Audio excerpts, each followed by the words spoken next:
Hey YouTube friends, this video will be about the past haunting you, and I just want to say that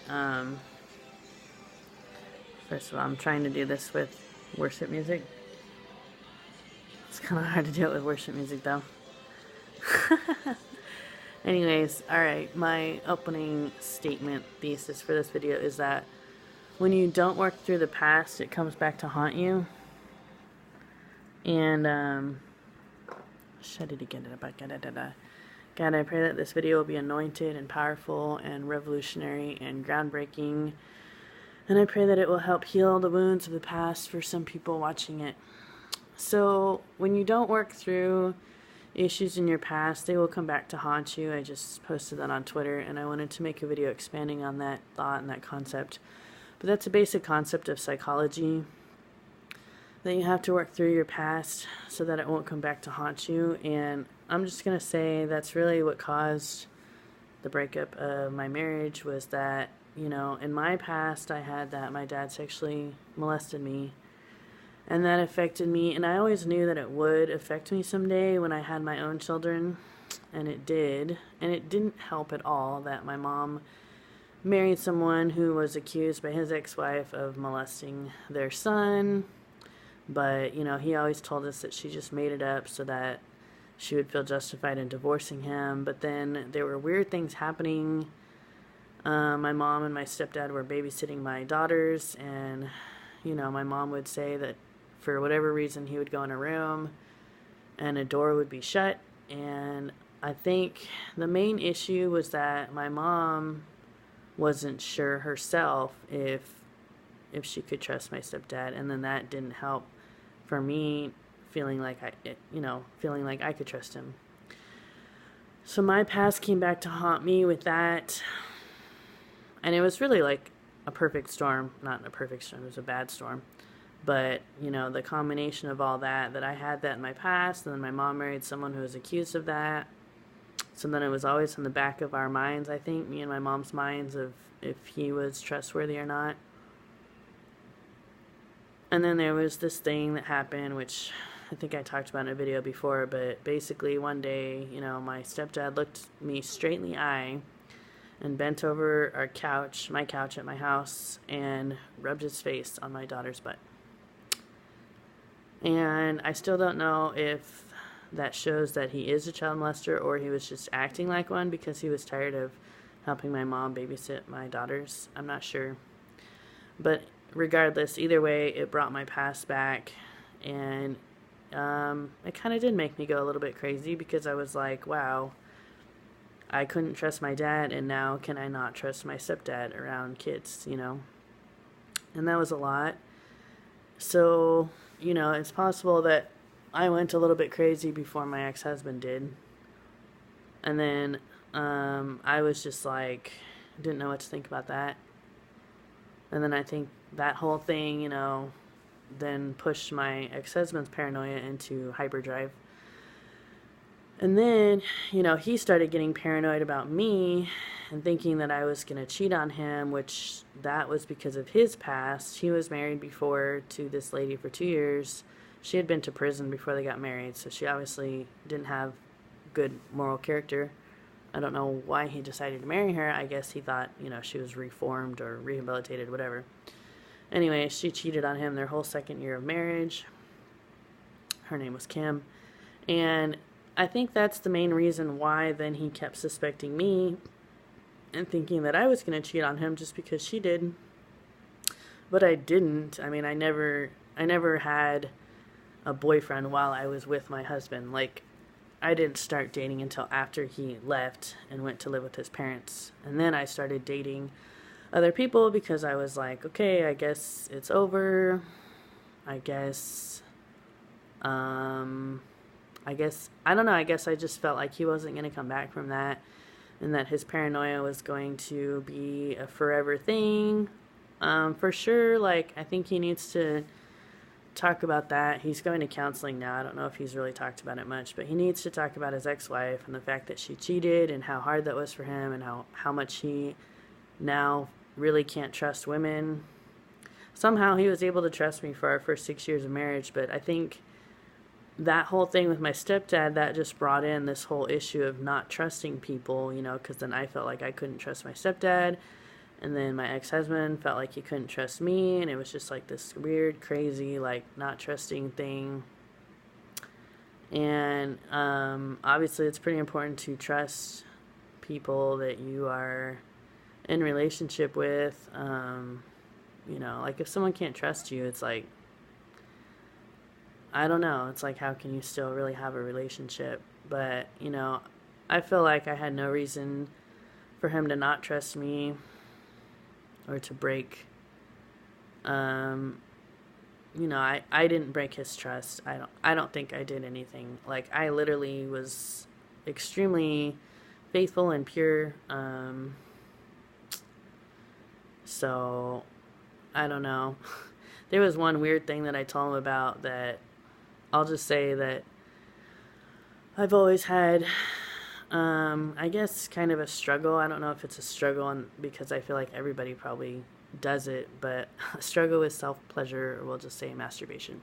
And I told him one time that, like, sometimes I would picture some hot couple having sex, and it wasn't him, and it wasn't me, it would just be like some hot couple. I guess I would basically make up porn in my mind of, like, you know, like some Baywatch couple, like some guy that was like had a perfect body and some woman that had a perfect body. And I mean, yeah.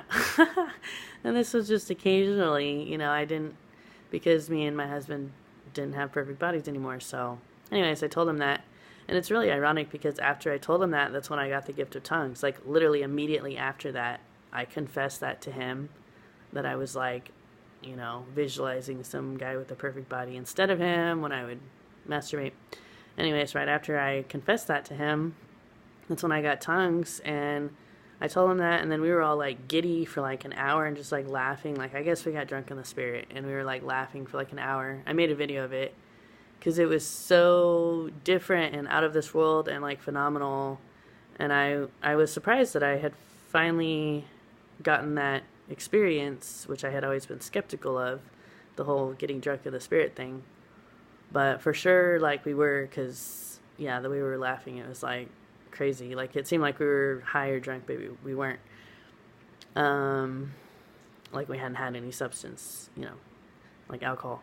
Anyways, so yeah, so it's pretty crazy that after that I got tongues. And then, you know, ever since then I've had this gift of tongues, which I'm thankful for. But I think me confessing that to him, just that little thing, I guess that made him paranoid. Or I guess it planted a scene in him of him thinking, okay, so she's not like satisfied with me. He was thinking that, you know, okay, I guess my wife's not satisfied with me in my body. And then, like, a month after that, he confessed to me that he had been looking at porn our whole marriage. And then that planted a seed in me, like, okay, I guess he's not satisfied with me in my body. Like, why was he looking at porn this whole 7 years that we were married? Like, that's crazy. But I don't know, I feel like, but that's just like the culture we live in, you know, like we all have these super high standards for the person that we're with, and it's kind of ridiculous, but I don't know, I guess it is what it is. But anyways, basically, I think what it was that we were both just not content with each other, and we didn't appreciate the person that God had given us. So that is what this video is about, and hopefully you will all learn that lesson, that, you know, you need to just be content with the body of the person that you're with. And you know, if you're not, then obviously God can take that person away, and hopefully God will send you someone more attractive, but he might not. So anyways, just be grateful for the person you're with. And I guess that's why he started thinking that I was cheating, because he felt like I wasn't grateful for him or satisfied with him, you know, which I should have been. But anyways, that's just marriage, you know, like they call it the 7-year itch. I guess it's common that after couples are married for 7 years that they start to have an itch, like that they want someone else. I don't know. I don't know. I guess it's a common thing. So yeah. it truly is a miracle that any couple stays married for an extended period of time beyond 7 years, because, Satan really tries to like breed that discontentment in your mind and your heart, and you got to watch out for that. So, anyways, I pray that this video helped you all in some way, and it helps me like to process things. Of course, I could obviously just write in a journal about all this stuff, but I feel like if it can help some of you out there in your relationships, then that's great. So, yeah, maybe it can prevent some of you from, having a breakup of your family and your marriage. If you can learn from me and my mistakes and my, discontentment, and I should have just been content, but I wasn't, and he wasn't, and that's why we're currently going through a divorce. But I mean, all things have worked for the good for me. I currently have a super super hot fiance who is pretty much the guy from my fantasies. Like, he has the perfect body, and somehow God let me have that, which is a miracle. And hopefully him and I stay together. But yeah, like, it doesn't always work out that way, I'm just lucky and blessed, and anyways, but yeah, I still regret not being more content with my ex-husband. I should have been, because now I don't get to see my daughters, but I get to have a really, really hot fiance. So it's kind of tricky the way things work out. But anyways, hopefully all y'all out there who are in relationships can stay content with whoever you're with, because obviously the ideal would be that you're with the same person for 50 years. And, that's what I hope for now with my fiance. I hope we can stay together 50 years. I hope we can both be content with each other that whole time. That would be great. And, I picked him not just because he has a perfect body, but also he was a virgin when we met. So that will be nice. Then it's not like he's comparing me to anyone else, hopefully. And hopefully he can stay content with me. So anyways, pray for me and my situation, my life. And I guess this video is kind of like a confession video, that I really wasn't perfectly content with my ex-husband. I wish I would have been, but you can't change the past. And I would just encourage you all out there to be content with whoever you're with, so that it can last, because that is the key. If you're not content, it's not going to last. If you're not thankful for what you have, God can take it away. And I've learned that lesson quite a few times in my life, and it's very true. So just remember to stay thankful for whoever you have, so that you can keep them. God loves you. Have a great day. God bless.